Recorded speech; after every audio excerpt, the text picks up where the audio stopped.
JOC News, and we're reporting live. The Bill of Rights is the first 10 amendments of the Constitution that spells out the Americans' rights. It was added to the Constitution after the Anti-Federalists demanded it, and they picked the Bill of Rights from 12 possible amendments. We do not have absolute freedom because it evokes violence and can lead to violence. There are limits to what you can say because fighting words can lead to violence. The government, specifically the Supreme Court, decides the limits to freedom. The First Amendment says the government cannot limit the freedom of speech, religion, and press. The First Amendment cannot limit petitioning against the government or peaceful assembly.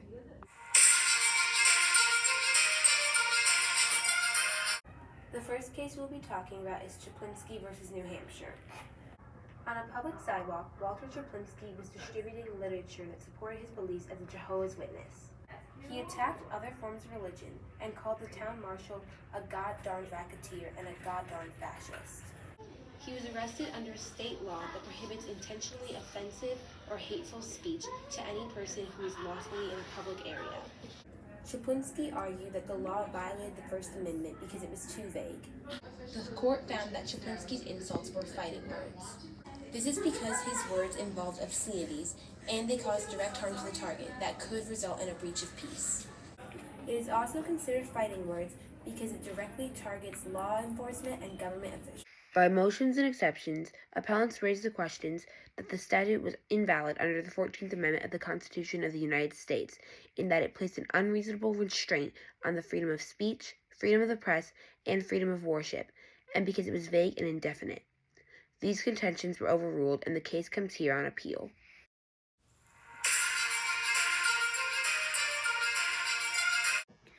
"19-year-old department store worker Paul Cohen expressed his opposition to the Vietnam War by wearing a jacket that said "F the draft, stop the war." Cohen was charged and convicted to 30 days in jail.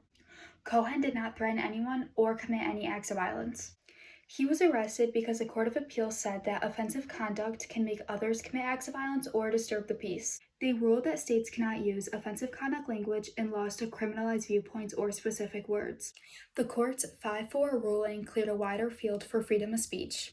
Although the 4-letter word on Cohen's jacket is used in a provocative fashion, nobody reading that jacket would have seen it as directed at them or antagonizing a certain group. Cohen's speech was not prohibited as fighting words because they are abusive and provoke violent reactions.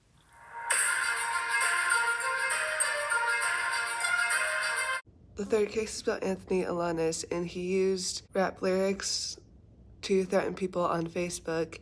He threatened a kindergarten class, his co-worker's wife, and much more people. The hate speech used in this case was threats, and it is not protected under the First Amendment to prevent fear and to help people not feel unsafe. 2 of the courts thought Alanis was guilty, but the Supreme Court thought otherwise. The Supreme Court thought he was not guilty because they thought his First Amendment right was violated. The other 2 courts thought he was guilty because the threats were enough to prove that.